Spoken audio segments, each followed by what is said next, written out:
Hello viewers, welcome to our channel. నేను మీ Charan Parimi. Megastar చిరంజీవికి shock ఇచ్చిన కాంగ్రెస్ పార్టీ ఇంకా ఆయన వదలడం లేదు. సో ఆయనకు మళ్ళీ కొత్తగా ఒక షాక్ అయితే ఇచ్చింది. నిజానికి ఆయన రాజకీయాల్లో ప్రస్తుతానికైతే ప్రత్యక్ష రాజకీయాల్లో లేరు. పరోక్షంగా కూడా రాజకీయపరమైన ఏ ప్రాధాన్యత ఆయన తీసుకోవట్లేదు. అయినా సరే కాంగ్రెస్ పార్టీ ఆయనకు రాజకీయంగా ఒక విధమైన షాక్ అయితే ఇచ్చారు. సో అది ఏంటనేది మనం చూద్దాం. చిరంజీవి గారు ఎప్పుడైతే ప్రజారాజ్యం పార్టీని కాంగ్రెస్లో విలీనం చేసి ఒక మంత్రి అయ్యారో, కాంగ్రెస్ తరపు నుంచి ఆయన మంత్రిగా పనిచేయడం జరిగింది కదా. అందువల్ల ఆ కాంగ్రెస్ పార్టీలో ఆయనకంటూ ఒక కీలకమైన ఒక భూమిక పోషించినట్టు అయింది. అంటే ఆంధ్రప్రదేశ్ రాష్ట్రానికి కాంగ్రెస్ పార్టీ నుంచి ఎవరైనా క్రౌడ్ పుల్లర్ ఉన్నారు, ఒక సెలబ్రిటీ ఉన్నారు అంటే ఇక అది చిరంజీవి గారు తప్ప మరొకరు లేరు. అంటే ఆ పార్టీ తర్వాత విభజన తర్వాత భూస్థాపితం అయిపోయి చివరికి ఆ పార్టీ అక్కడ నిలదొక్కుకోవడానికి ఏ విధమైన స్ట్రాటజీస్ పాటించినా అవి వర్కౌట్ అవ్వలేదు. చివరికి చిరంజీవి గారు ఇమేజ్ ఉపయోగించుకుందామని ప్రయత్నిస్తే ఆయన ఆల్రెడీ భవిష్యత్తే లేని పార్టీలో ఇక ఆయన ఏం చేస్తాడు, పైగా రాజకీయంగా ఆయన రాజకీయానికి నేను సరిపడను అని తనకు తానే రియలైజ్ అయ్యి ఆయన బయటకు వచ్చేశారు. బయటకు వచ్చిన తర్వాత ఇక సినిమాల్లో పడ్డారు. సినిమాలు 1 by 1 బ్లాక్ బస్టర్లు అయితే ఇస్తున్నారు. సో ఈ విధంగా రాజకీయాలకు పూర్తి దూరంగా ఉన్నారు. పైగా ఏపీలో కాంగ్రెస్ పార్టీ ఇప్పుడు మళ్ళీ కాస్త కొత్త అధ్యక్షురాలని తీసుకొని కాస్త పుంజుకునే ప్రయత్నం అయితే చేస్తున్నారు. ఈ టైంలో మళ్ళీ చిరంజీవి గారిని ఎందుకు వీళ్ళు ఫోకస్ చేశారని డౌట్ అయితే వస్తుంది కదా. చిరంజీవి గారు ప్రత్యక్ష రాజకీయాల్లో ఏపీలో కూడా ఒక కీలకమైన స్టెప్ అయితే తీసుకున్నారు. పవన్ కళ్యాణ్ గారికి డైరెక్ట్గా అంటే వెళ్ళి ఆయనకు ప్రచారం చేయకపోయినా ఆయన వెనక ఉండి నా తమ్ముడిని మీరు గెలిపించండి అని చెప్పేసి వీడియోల రూపంలో కొన్ని వీడియోలు చేసి ఆయన రిలీజ్ చేయడము, అది ఆయన ఫ్యాన్స్కి ఒక సందేశంలాగా వెళ్ళి ఆయన ఓట్లు అయితే వేయడం జరిగింది.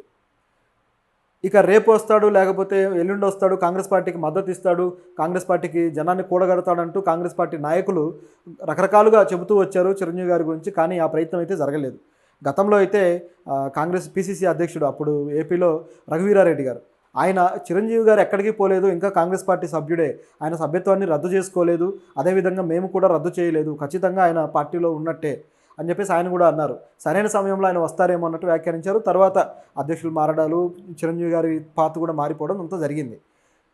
ఇక జనసేనకు కూడా చిరంజీవి గారు మొన్న ఎలక్షన్స్లో దాదాపు 5 కోట్ల రూపాయలు విరాళం ప్రకటించారు. అంటే పార్టీ ఫండ్ ఇస్తారు కదా, సో ఆ విధంగా చిరంజీవి గారు కూడా పార్టీ ఫండ్ ఇచ్చారు. సో జనసేనకి కాస్త తక్కువగా ఫండ్స్ వస్తున్నాయి అనేది ఉంది కాబట్టి చిరంజీవి గారు, నాగబాబు గారు, అలాగే మెగా ఫ్యామిలీ హీరోలు, అలాగే కొంతమంది సినిమా ఇండస్ట్రీ వాళ్ళు అంటే తెలిసి అంటే డైరెక్ట్గా కనిపిస్తూ కొంతమంది ఇచ్చారు, అలాగే హైడింగ్లో ఉండి కూడా కొంతమంది ఇచ్చారనమాట. సో ఈ విధంగా అయితే ఇవ్వడం జరిగింది. అందులో చిరంజీవి గారిది మేజర్ పాత్ర. అయినా సరే ఇంకా ఆయనని కాంగ్రెస్ పార్టీ కాస్త బుజ్జగించడానికి ఏదో రకంగా తీసుకురావడానికి ప్రయత్నిస్తున్నట్టుగా కనిపిస్తూ ఉంది. ఈరోజు చిరంజీవి గారి బర్త్డే. సో బర్త్డే చాలా గ్రాండ్గా జరుగుతుంది. ఈరోజు ఆయన బర్త్డే సందర్భంగా ఇంద్ర సినిమా రిలీజ్ అయితే అక్కడ కూడా మంచి సెలబ్రేషన్ అయితే జరుగుతుంది. సో ఇవన్నీ జరుగుతూ ఉండగా కాంగ్రెస్ పార్టీ ఏం చేసిందంటే చిరంజీవి గారి సభ్యత్వాన్ని కాంగ్రెస్ పార్టీలో మళ్ళీ రెన్యువల్ చేసింది. సో రెన్యువల్ చేసి 2027 వరకు కూడా చిరంజీవి గారికి సభ్యత్వం వర్తిస్తుందన్నమాట. సో అప్పటిదాకా ఈయన కాంగ్రెస్ పార్టీ సభ్యుడే. అంటే మళ్ళీ ఈ గ్యాప్లో మీరు ఎప్పుడైనా పార్టీలో ఆ కార్యకలాపాల్లో చురుగ్గా పాల్గొనండి అని చెప్పేసి ఒక సందేశం. సో అది ఇవ్వడం కోసమే వీళ్ళు దీన్ని ఈ విధంగా బయటకైతే తీసుకొచ్చారు. నిజానికి చిరంజీవి గారు పార్టీకి దూరంగా ఉన్న రాజకీయపరమైన విభేదాలు ఏ పార్టీతో ఆయనకు లేవు ఇప్పుడు. గతంలో అయితే కేసీఆర్ గారితో బాగానే కలిసి మాట్లాడడం జరిగింది స్టూడియోల నిర్మాణాలు ఇలాంటి విషయంలో. అలాగే ఇప్పుడు రేవంత్ రెడ్డి గారితో కూడా ఈ డ్రగ్స్ క్యాంపెయిన్కి మీరు సపోర్ట్ చేయండి అంటే ఇమీడియట్గా సినిమా ఇండస్ట్రీ నుంచి మొట్టమొదటిగా రెస్పాండ్ అయింది ఎవరయ్యా అంటే చిరంజీవి గారే. సో ఆయన రెస్పాండ్ అయ్యి ఆ డ్రగ్స్ క్యాంపెయినింగ్లో ఆయన ఒక వీడియో కూడా చేసి పెట్టారు. సో అలా తెలంగాణ ప్రభుత్వంతో బాగా ఉన్నారు, అంటే తెలంగాణ కాంగ్రెస్ ప్రభుత్వంతో. ఇక్కడ కూడా కాంగ్రెస్ సభ్యుడిగా ఆయన ప్రకటించుకోలేదు. అదేవిధంగా అటువైపు ఏపీలో చూసుకుంటే గతంలో జగన్ సినిమా ఇండస్ట్రీని కాస్త ఇబ్బంది పెడుతున్నాడు అనేది కనిపించింది. సో అప్పుడు కూడా వెళ్ళి ఆయన రిక్వెస్ట్ చేయడము, మీరు పెద్ద మనసు చేసుకొని సినిమా ఇండస్ట్రీ కష్టాలను తీర్చాలి అని చెప్పేసి చేతులు ఎత్తి మొక్కిన సంఘటన కూడా చూసాం. చాలామంది అది చూసి కాస్త మనసు నొచ్చుకున్నారు కూడా ఆయన ఫ్యాన్స్. సో ఎలాంటి లెజెండ్ పర్సన్ వెళ్ళి ఆయనకి ఈ విధంగా చేయాల్సి వస్తుంది అని చెప్పి. ఎలక్షన్ తర్వాత వీళ్ళు సభ ఏర్పాటు చేసినప్పుడు మోడీ గారు రావడం కావచ్చు, అదేవిధంగా చంద్రబాబు గారు, పవన్ కళ్యాణ్ గారు వీళ్ళంతా ఒకే వేదిక మీద ఉన్నప్పుడు రజనీకాంత్ గారు, తర్వాత చిరంజీవి గారు కూడా అదే వేదిక మీద ఉన్నారు. సో ఈ వేదిక మీద ఉన్నప్పుడు కూడా మోడీ గారు చిరంజీవి గారికి ఎంతో ప్రాధాన్యత ఇస్తూ వచ్చారు.